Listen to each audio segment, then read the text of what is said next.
শেষ হতে যাচ্ছে হাভিয়ার কাবরেরার অধ্যা।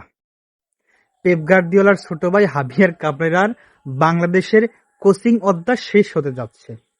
আশা করতেছি বাফুফে এই কার্যক্রমটা খুব তাড়াতাড়ি করবে, এটাই আমরা আশাবাদী। এখন নতুন কোচ কাকে আনবে?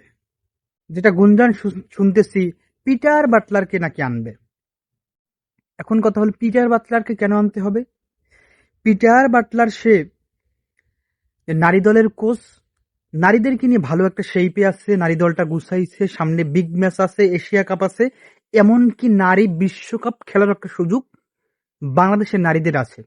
তাহলে ভাই এই পিটার বাটলার এই দলটাকে এত সুন্দর করে গুছাইলো, একটা ভালো একটা শেপে আছে, তাকে আনতে হবে কেন? বিশ্বে কি আর কোনো কোচ নাই? অন্য কোচ আপনারা ট্রাই করেন। পিটার বাটলার নারীদের সাথে ভালো করতেছে, সেখানে করুক। পিটার বাটলারকে আনার কি দরকার? আমরা চাইবই হাভিয়ার কাবলারকে বিদায় করে ভালো প্রোফাইল দেখিয়ে বাংলাদেশ দলটাকে মেনটেন করতে পারবে এমন একটা কোচ আনবে, এটাই আশা করি।